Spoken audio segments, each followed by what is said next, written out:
असां इश्क आहियूं अकुल में न मापूं ख़ताउनि जी मंज़िल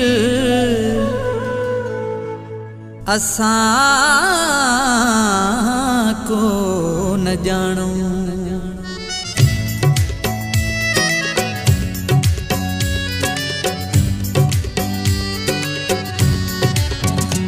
अॾियूं था अकुल में नवां जोश जज़्बा, अॾियूं था अकुल में नवां जोश जज़्बा, ख़ताउनि खां ख़ाली वफ़ाउनि जा घरेड़ा।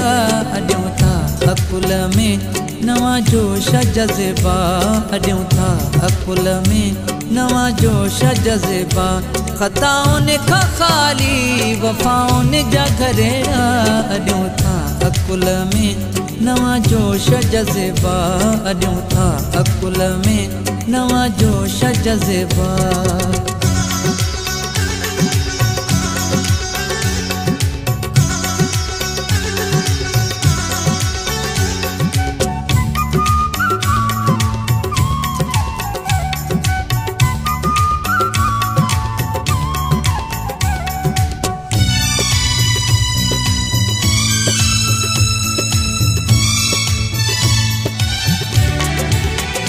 ही नफ्सन जा नखरा हवासन जा धोखा, ही नफ्सन जा नखरा हवासन जा धोखा, असुल ऐं नकुल खे जुदा क्यों था वेठा। अॾियूं था अकुल में नवां जोश जज़्बा, अॾियूं था अकुल में नवां जोश जज़्बा, ख़ताउनि खां ख़ाली वफ़ाउनि जा घरेड़ा। अॾियूं था अकुल में नवां जोश जज़्बा, अॾियूं था अकुल में नवां जोश जज़्बा।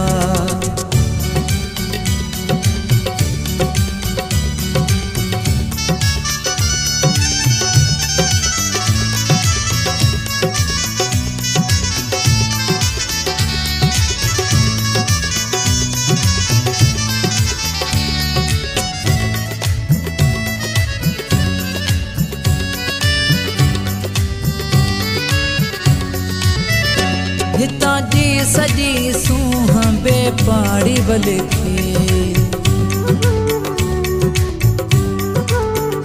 हितां जी सॼी सूंह बेपाड़ी बलिखे, बुहारे हक़ीक़ी उणियूं हुस्न खे था। अॾियूं था अकुल में नवां जोश जज़्बा, अॾियूं था अकुल में नवां जोश जज़्बा, ख़ताउनि खां ख़ाली वफ़ाउनि जा घरेड़ा। अॾियूं था अकुल में नवां जोश जज़्बा, अॾियूं था अकुल में नवां जोश जज़्बा।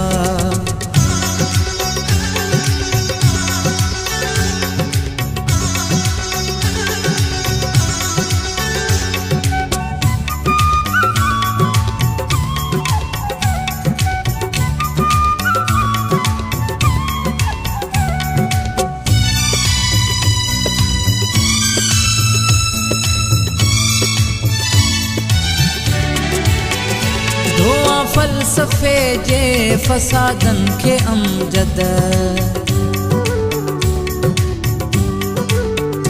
धोआ फ़लसफ़े जे फ़सादनि खे अमजद, ऐं मंतक मां मुनकर कढा तुंहिंजा पाछा।